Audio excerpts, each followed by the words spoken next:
യേശു വന്നിടും, നാഥൻ വേഗം വന്നിടും. യേശു വന്നിടും, നാഥൻ വേഗം വന്നിടും.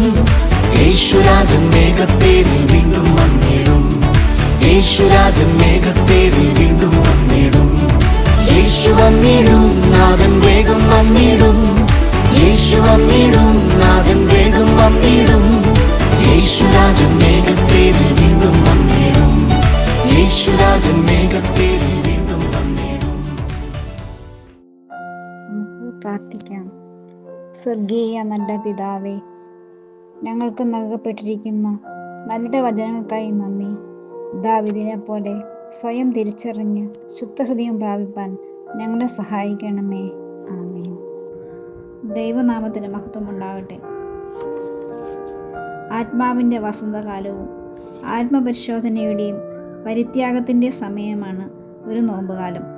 പിന്നിട്ട വഴികളിലേക്ക് തിരിഞ്ഞു നോക്കി ദൈവമേ, എനിക്ക് തെറ്റുപറ്റിപ്പോയി എന്ന് ഏറ്റുപറയുവാനും പരിത്യാഗത്തിൻ്റെയും പരിചിന്തനത്തിൻ്റെയും നാൾവഴികളിലൂടെ നടന്നു നീങ്ങുവാനും നമ്മെ ഓർമ്മപ്പെടുത്തുന്ന കാലമാണ് നോമ്പ് സമയം. പാപവഴികൾ ഉപേക്ഷിച്ച് ദൈവകാരുണ്യത്തിൻ്റെ വഴിയെ യാത്ര ചെയ്യാൻ ഉപവാസവും പ്രാർത്ഥനയും ദാനധർമ്മവും വഴി ദൈവത്തെ പ്രസാദിപ്പിക്കേണ്ട കാലം. പിതൃസ്നേഹത്തിൽ നിന്നും കുതറിയോടി സർവ്വം നഷ്ടപ്പെടുത്തി പന്നിക്കുഴിയിൽ നിന്ന് തിരികെ വരുന്ന പുത്തനെ എരികൈകൾ നീട്ടി മാറോട് ചേർത്ത് ആശ്ലേഷിക്കുന്ന പ്രതികാര്യമാണ്. ധൂതപുത്രനെ പോലെ നാമും അനുഭവിച്ചറിയണം. 99 ആടുകളെയും മരുഭൂമി വിട്ടിട്ട് നഷ്ടപ്പെട്ട ഒന്നിനെ തേടിപ്പോകുന്ന ഇടയൻ അതിനെ കണ്ടെത്തുമ്പോൾ കോരിയെടുത്ത് തോളിലേറ്റുന്ന അലിവ് നിറഞ്ഞ വലിയ കാരുണ്യത്തിൻ്റെ മുൻപിലേക്ക് നമ്മുടെയൊക്കെ പാപഭംഗിന്യമായ ജീവിതത്തെ ചേർത്ത് വെച്ച് ദൈവമേ, നിർമ്മലമായ ഹൃദയം എന്നെ സൃഷ്ടിക്കണമേ എന്ന് പ്രാർത്ഥിക്കാം. സങ്കീർത്തനം 10-ാം വാക്യം നമ്മൾ വായിക്കുന്നത് ദൈവമേ, നിർമ്മലമായ ഹൃദയം എന്നെ സൃഷ്ടിക്കണമേ എന്നാണ്. പാപമോചനത്തിനും ആത്മീയ നവീകരണത്തിനും വേണ്ടി ക്രൈസ്തവർ പൊതുവായി ഉപയോഗിക്കുന്ന ഒരു പ്രാർത്ഥനയാണ് ഇത്. നാം ഈ കാലത്തോട്ട് കടന്നു പോകുമ്പോൾ ഒരു വലിയ സത്യമാണ് ഗ്രഹിക്കുന്നത്.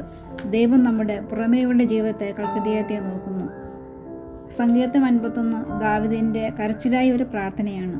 തൻ്റെ പാപം തിരിച്ചറിഞ്ഞപ്പോൾ അവൻ സമ്പത്തും അധികാരവും സംരക്ഷിക്കണമെന്ന് ചോദിച്ചില്ല. പകരം അവൻ പറഞ്ഞു, ദൈവമേ, നിർമ്മലമായ ഒരു ഹൃദയം എന്നെ സൃഷ്ടിക്കണമേ. ഇതാണ് നോമ്പ് കാലത്തിൻ്റെ യഥാർത്ഥ സന്ദേശം. നോമ്പ് വെറും ചില ഭക്ഷണ പദാർത്ഥങ്ങൾ ഉപേക്ഷിക്കലല്ല, അത് പാപത്തു നിന്ന് തിരിഞ്ഞ് ദൈവത്തിലേക്ക് മടങ്ങുന്ന സമയമാണ്. നമ്മുടെ ജീവിതത്തിലും പലപ്പോഴും പുറമെ എല്ലാം ശരിയായിരിക്കാം, പക്ഷേ അകത്ത് അഹങ്കാരം, ക്ഷമിക്കാത്ത മനസ്സ്, മറിഞ്ഞിരിക്കുന്ന പാപങ്ങൾ ഇവയുണ്ടാകാം. ഇന്ന് ദൈവം നമ്മോട് ചോദിക്കുന്നു, നിന്റെ ഹൃദയം എനിക്ക് തരാമോ? ദൈവത്തിൻ്റെ ഹൃദയങ്ങൾ തകർന്ന് നുറുങ്ങിമരിക്കുന്ന ഹൃദയമാണ്. അതുകൊണ്ട് ഈ നോമ്പ് കാലത്തിൽ നാം 3 കാര്യങ്ങൾ ഓർക്കണം. ഒന്നാമത് മാനസാന്തരം. പാപം മറയ്ക്കാതെ ദൈവസന്നിധി എല്ലാം തുറന്നു പറഞ്ഞ് മാനസാന്തരപ്പെടുക. 2 പുതുക്കൽ. പഴയ ജീവിതം വിട്ട് പുതിയ വഴിയിൽ നടക്കാൻ തീരുമാനിക്കുക. 3 ദൈവവുമായുള്ള നിരന്തരമായ ബന്ധം. പ്രാർത്ഥനയിലൂടെ ദൈവത്തോടുള്ള അടുപ്പം വീണ്ടും സ്ഥാപിക്കുക. ക്രൂശ് നമ്മെ പഠിപ്പിക്കുന്നത് ദൈവം ശിക്ഷിക്കാനല്ല, രക്ഷിക്കാൻ വരുന്നു എന്നതാണ്. നാം തിരിഞ്ഞു വരുമ്പോൾ അവൻ ക്ഷമിക്കുകയും പുതുക്കുകയും ചെയ്യുന്നു. അതിനാൽ ദാവീദിൻ്റെ പ്രാർത്ഥന നമ്മുടെ പ്രാർത്ഥനയാകട്ടെ.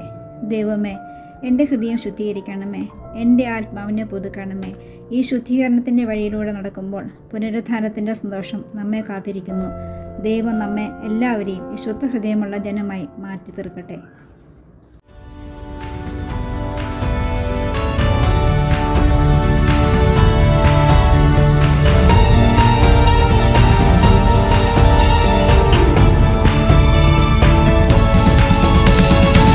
നിത്യതയിൻ ഘനമോർത്തിടുമ്പോൾ ഇഹത്തിലെ കഷ്ടങ്ങൾ സാരമാക്കേണ്ട. നിത്യതയിൻ ഘനമോർത്തിടുമ്പോൾ ഇഹത്തിലെ കഷ്ടങ്ങൾ സാരമാക്കേണ്ട.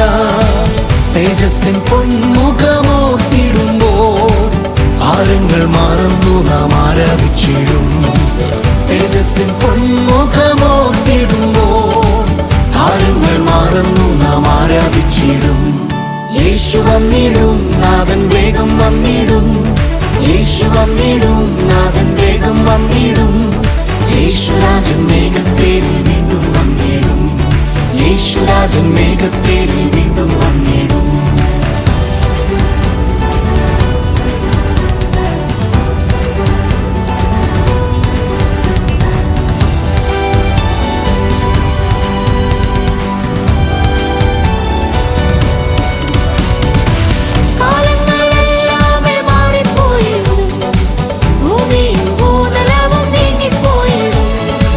കാലങ്ങളെല്ലാമേ മാറിപ്പോയിടും, ഭൂമിയും ഭൂതലവും നീങ്ങിപ്പോയിടും.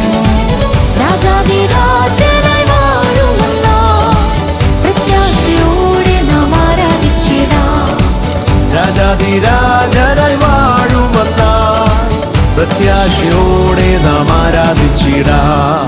യേശു വന്നിടും, നാഥൻ വേഗം വന്നിടും. യേശു വന്നിടും, നാഥൻ വേഗം വന്നിടും. യേശുരാജൻ മേഘത്തേരിൽ വീണ്ടും വന്നിടും. യേശുരാജൻ മേഘത്തേരിൽ വീണ്ടും വന്നിടും.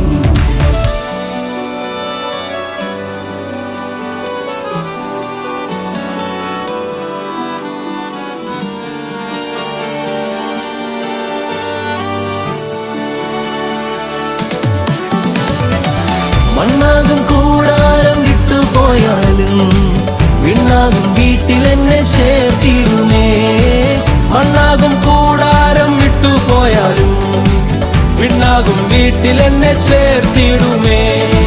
യുഗങ്ങൾ തേജസ്സിൽ വാണിടുമേ, ഒന്നായി കൂടി നാം പാടിടുമേ. യുഗങ്ങൾ തേജസ്സിൽ വാണിടുമേ, ഒന്നായി കൂടി നാം പാടിടുമേ. യേശു വന്നിടും, നാഥൻ വേഗം വന്നിടും.